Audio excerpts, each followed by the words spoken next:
Fíjate, Pablo, que según estás comentando esto, me está recordando una entrevista que le hice a Juan en 2021 y que el titular era: si no hay cambios económicos, vamos a entrar en una etapa muy difícil.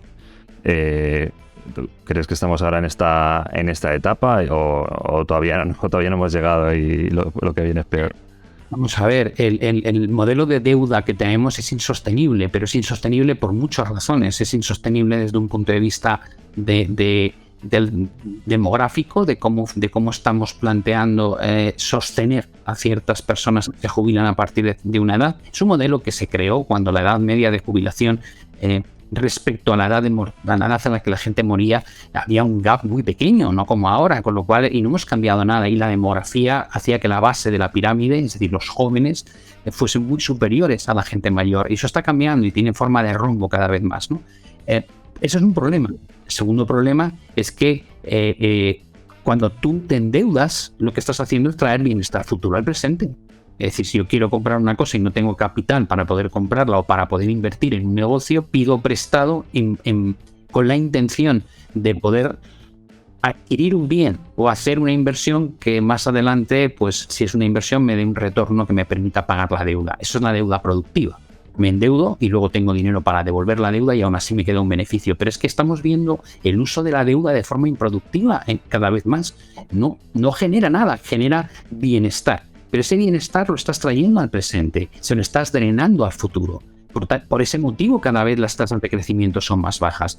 Yo creo que vamos a lidiar con un problema de endeudamiento global esta década y que tiene muy difícil solución. Y la gente que dice, pues hacemos una quita o condonamos la deuda, no es consciente de lo que está diciendo, evidentemente. Bueno, yo no estoy muy de acuerdo de eso, empezando por esto último, porque todas las crisis de deuda que ha habido a lo largo de la historia se han resuelto políticamente, es decir, a través de quitas o de reestructuraciones, todas. Eso es un hecho histórico innegable. Tampoco creo que ese sea el origen de la deuda. El origen que tiene la deuda, que crece exponencialmente, a partir de los años 70-80, son los cambios que se han ido produciendo en la economía internacional, que han hecho que el ámbito financiero se hipertrofie de una manera extraordinaria. La propia deuda pública es el mejor ejemplo de cuál es el origen real y no el literario de la deuda. Porque si tomamos, por ejemplo, como referencia el caso europeo, desde el año 95, que son los datos que proporciona Eurostat, prácticamente el 100% del incremento de deuda pública que se ha producido en la Unión Europea se debe a intereses de la deuda. Es decir, si hubieran sido los bancos centrales quienes financiaran a los gobiernos y no los bancos privados, la deuda sería práctica, el incremento de la deuda prácticamente no se hubiera producido.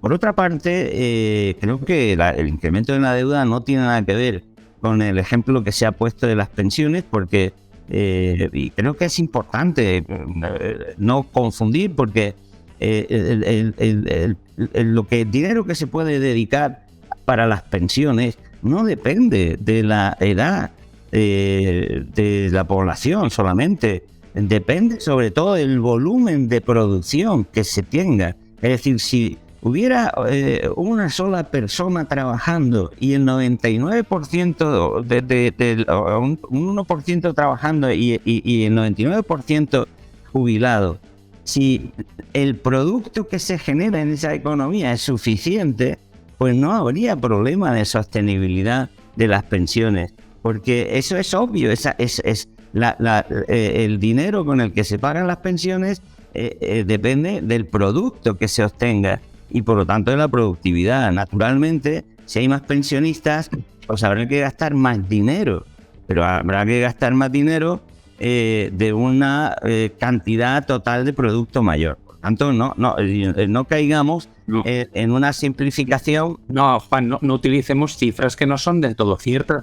Pero si yo no he utilizado ninguna cifra. El tipo de interés medio en Europa desde el año 95 ha sido el 2%. Pero si ya no, el 100%. No, perdón. De la deuda se no veían así. No, perdón. Es que, o sea, es muy fácil ir a los datos de Eurostat, de sumar el incremento de deuda pública que se ha producido desde el año 95 hasta aquí y comprobar cuál es el incremento de la suma total de intereses que se ha pagado. Te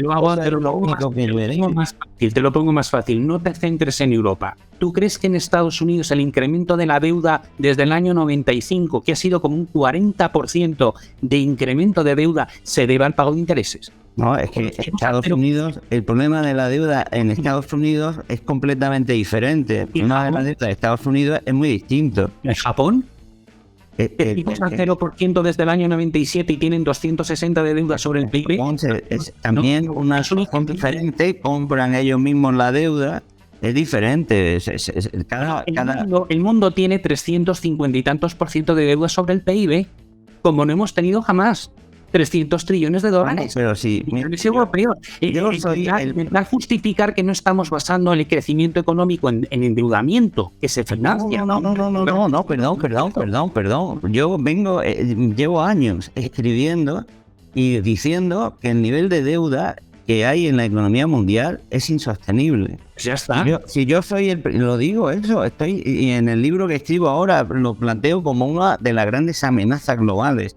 El nivel de deuda que hay en la economía mundial es insostenible. No solo en la economía mundial como un todo, sino en la inmensa mayoría de los países es insostenible. No se puede mantener no solo el nivel, sino el ritmo de crecimiento, que es lo peor de ese nivel de deuda. He dicho, hemos pasado una evidencia. Yo eso no lo niego. Lo que creo que, en fin, disiento en el origen del por qué se ha producido. Pero no en el hecho, yo no defiendo ni mucho menos la deuda como motor del crecimiento, porque creo que es una barbaridad. Es que además eso es insostenible. Es imposible, por un ejemplo que de una manera que yo siempre suelo explicar, ¿no? El crecimiento del producto es igual al incremento en la demanda más el incremento en la deuda. Entonces, para que crezca el PIB, tiene que crecer el crecimiento de la deuda. O sea, tiene que acelerarse la deuda. Y eso significa que nadie puede estar en un proceso de aceleración constante, porque superarías la velocidad de la luz. Es imposible. Y matemáticamente imposible incluso que se mantenga. O sea, yo creo que el nivel de deuda al que se ha llegado es uno de los grandísimos problemas estructurales que tiene la economía mundial. Otra cosa es que discutamos cuál es el origen de esa deuda, porque creo que no a veces se analiza con realismo. Eso es lo único que yo he señalado.